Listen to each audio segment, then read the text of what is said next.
a bid to enhance Guyana's infrastructural landscape, the coalition government, through the Ministry of Public Infrastructure, continues to inject billions of dollars to complete projects across the administrative regions. On this InfoHub Indepth, we examine some of these major infrastructural works and how they have raised the standard of living of Guyanese. Are you ready to embark on a truly epic adventure to an undiscovered corner of South America, where some of the most spectacular natural attractions are unveiled within a beautifully diverse landscape? From the wetlands and savannas to the ancient mountains, magnificent waterways and lush enriching rainforest would provide a vast playground for some of the most exotic and breathtaking creatures on the planet, including many of the world's giant species. This untouched land of mystery and wonder serves up an exclusive experience for travelers. So are you ready for a new, awe-inspiring adventure? Welcome back to nature. Welcome to Guyana.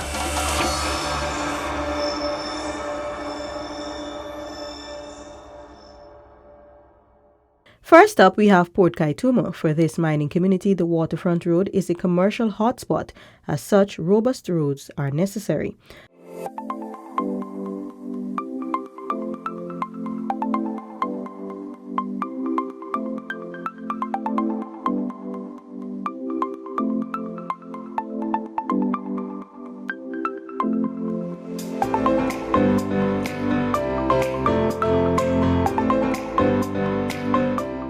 A grocery store vendor gave his thoughts on the improved waterfront road. Before, the road was narrow and then traffic would be terrible because when two vehicles can pass. But now we find it convenient that two vehicles can pass whenever we goes on the boat, on the cargo boat. We get one vehicle can go as normal traffic system, right? So, and then business improve. A few other residents working along the improved road also provided feedback. It was a swamp, and now I feel so pleased in doing business and coming out. At least it's good. Perfect to me, far better than how it been. And at least we see in progress. Yeah, it's a great development. So that's what we've been looking for and been pleading for years. So we got to give God thanks for this because through He, nothing going to be impossible. So this is what we welcome. This is great. To complete the 700-meter road, the finishing touches were done from the Port Kaitumo Police Station to Waterfront Road. In September, the regional engineer John Bart walked us through the scope of works. We had to scope out, backfill, roll and grade and shape and so on before we start construct the rigid pavement. Because in roads you need a rigid foundation. Especially with concrete, you start having cracks and everything else if it wasn't done properly, Waterfront Road was widened by 22 feet and spans 130 meters. 60 meters of rigid pavement were also constructed from the intersection at Waterfront Road headed towards Catwalk. An additional 60 meters to arrive at Catwalk are outstanding.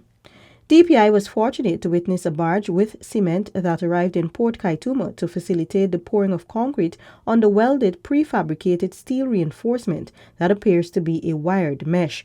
Engineer Bart clarified that beneath the mesh is the blinding. In construction, blinding functions as a base layer that prevents moisture below the foundation from returning to the surface.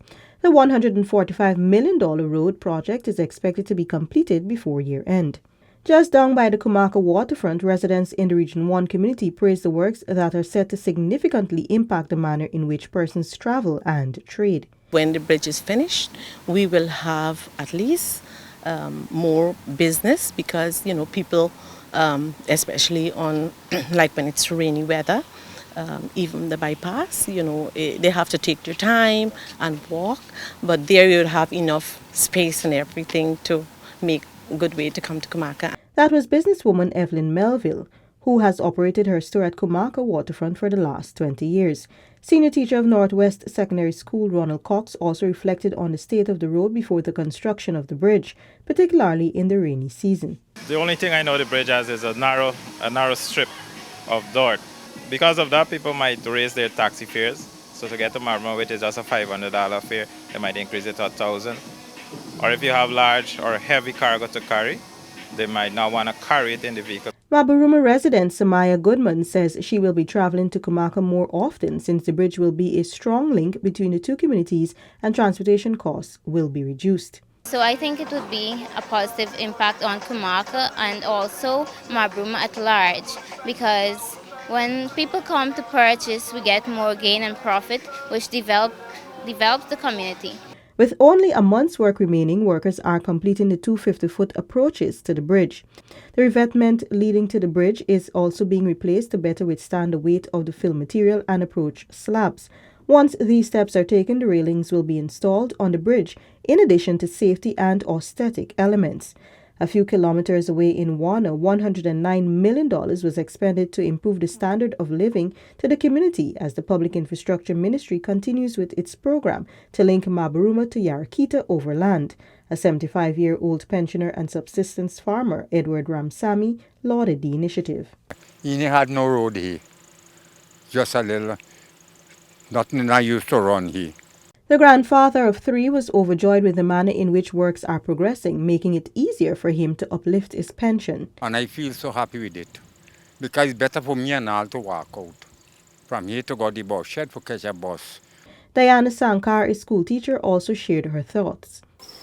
It is better than it was before, because before, if I want to go somewhere, I can walk freely than to just stepping over mud and all these things and trying to get the proper car, you know. Hinterland engineer within the Public Infrastructure Ministry, Jeffrey Walcott, explained the features of the thoroughfare.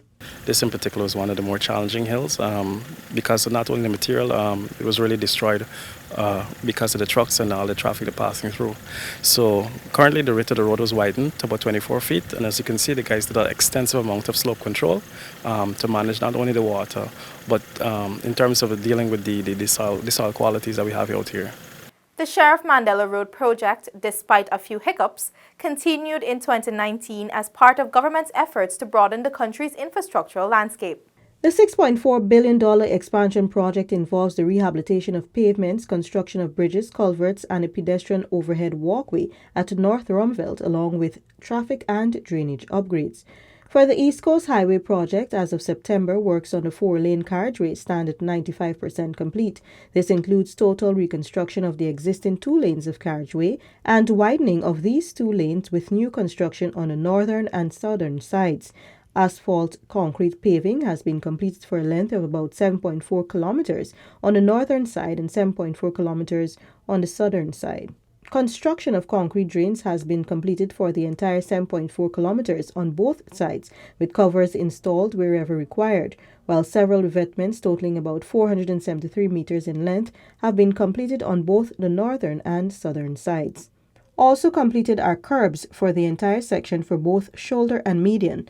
The project also has a 2-lane section. In this zone, 2 of the existing bridges are to be dismantled and new construction to be done. Half of the existing bridge has been dismantled and 15 piles driven on the southern side. For the roadworks, widening of shoulders have commenced on both the right and left sides. An estimated length of 6.5 kilometers were completed on both sides as well. For the roadworks, widening of shoulders has commenced on both the right and left sides. An estimated length of 6.5 kilometers were completed on both sides as well. Concerning concrete drains, construction is in progress and about 775 meters of drain walls have been constructed on both sides on the roadway, with about 100 meters of drains outstanding. One of the major infrastructural highlights of the coalition government is down south in Region 9. It is no secret Letham has had its fair share of deplorable roads under the previous administration, but after investing approximately $473 million, these woes are officially a thing of the past. The dual carriageway Barrack Retreat corridor was commissioned on November 22.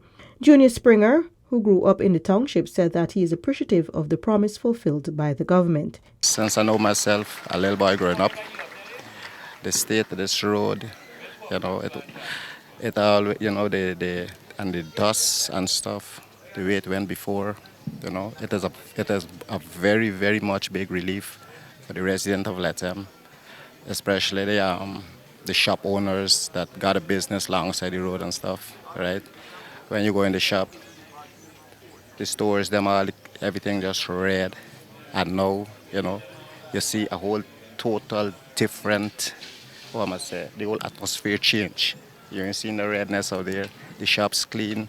Springer, who is also a motorcyclist, explained that he would now be spending far less money on wear and tear. It saved our motor cars, whereas back in the days, with all the holes and stuff, right? You gotta change in your knuckles steady, you gotta change in bushings and stuff. So with this, I think everyone, I would say on behalf of everyone, they're very pleased, and we need to see a lot more like this. We need to see Letham. Rachel Joseph expressed her fascination with the transformation of the township compared to when she attended school just a few years ago. Well, when I was going to school, it was at a very worse situation. When the rain falls, the place get a lot of red dust. By the time you reach the school, your socks get dirty, right? And the road is very good for us. I mean, for people in the Rupanuni, especially with people who have cars and vehicles and so. And with motorcycles, it's much more better. It's just you gotta get used to the traffic now. The Barrack Retreat Corridor was completed in 2019 with the paving of the asphalt road to an approximate length of 1.8 kilometers. For 2020 and beyond, the Public Infrastructure Minister said Guyanese can expect an extension of its internal roads. This is inclusive of works on street lights and drainage in Letham. The township of Letham is on course to experience transformation like never before with this key infrastructural feature in place. Our country's energy sector has also seen numerous improvements. Here is a look at some of those key projects that have transformed the country following their implementation in 2019. The Guyana Power and Light Incorporated has installed 3 power plants for the year.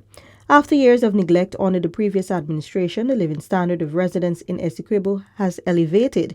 This is due to the coalition government's commissioning of a 5.4 megawatt power plant in Anna Regina. All these appliances and stuff, people think it's damaging and things, so, I think it'll be a great help, man, In the past, we were getting frequent blackout. People getting their fridge damaged, the chicken damaged because they got them in the fridge. Right now, the power plant will benefit the people in the community and on the whole coast. Usually we will buy stuff, pack it up in the fridge for weeks of blackout, just a few hours, it will spoil, so people will spend less. So this is a really, really wonderful initiative, and we are so appreciative of it. You're probably better off than, well, you are better off than Demerara because you have about 100% redundancy. Prime Minister Moses Nagamutu delivered the feature address. All of these things are important for Guyana, the uniform supply of electricity. All these things are coming to you from a government that has promised you to deliver. A 5.5 megawatt power plant was commissioned 9 months ago in Canefield, Berbice. At that ceremony, Minister Patterson focused on the current system and highlighted the feature of GPL. We have an aged transmission and distribution network which we have to upgrade because we will, in the end, all these new plants will come to nothing if we can't deliver the power at a cheap, reliable rate to our customers. So we have the Power Utility Upgrade Program, which is ongoing. We also, as the CEO mentioned, are upgrading our substations and as well as our SCADA network to ensure that we are modernized. Ladies and gentlemen, it's no secret. It's widely known in Guyana and worldwide, or actually more worldwide than in Guyana, because it seems that persons outside of Guyana are more excited than we in Guyana, that we will shortly become an oil-producing country. That is slated to commence in 2020. With oil, there comes gas. And we will be looking in short order after the oil starts being pumped to bring natural gas to shore to power our generating sets. We will be looking to replace all our aging engines with dual fuel, as the CEO mentioned, as well as to install additional generating capacity, which will all be powered by natural gas. This is in keeping with the government's commitment towards the United Nations Sustainable Development Goal number 7, which seeks to ensure access to affordable, reliable, sustainable, and modern energy for all. It is also in line with the country's Green State Development Strategy Vision 2040. The ministry, in conjunction with GPL, have already embarked on several renewable energy projects. I just would like to highlight a couple. We will be installing 30 megawatts of solar with storage into the Demerara interconnected grid. We also will be installing 10 megawatts of wind into the grid. As well as, and the idea is obviously is to have, as the CEO explained, is solar with storage because that's variable. But we would like to disperse it in various areas around the country. So I know that we are looking at 3 different locations, so 3 locations of 10 megawatt each for our solar, and we're also in discussions with the government of the People's Republic of China to put 4 megawatts of solar, I think it's in Kurukururu. Over in Bartica, an $800 million power plant will be commissioned on December 20 to boost the power generation in the Cuyuni-Mazaruni region. The power station will be sufficiently powered by 3 1.1 megawatt high-speed diesel engines, which will have a total output of 3.3 megawatts of electricity. This is expected to meet the demand of the residents of Bartica. The older power plant had faced significant failures due to the aging engines. Project engineer with oversight for the new Bartica power plant, Julian Reddy, expressed GPL's vision for the power plant. So we're looking with these new gensets to have better reliability to the customers, to serve them 24/7 power without any sort of interruptions. Let's now turn our attention to some of the major sea defense works executed this year to mitigate the effects of climatic conditions on the livelihood of persons, particularly on the coastland. For Lenora in Region 3, the construction of 325 meters of riprap sea defenses was completed July last. During the finishing stages of the project, District Engineer for Region 3, Dennis Ramsing, provided an overview of the project.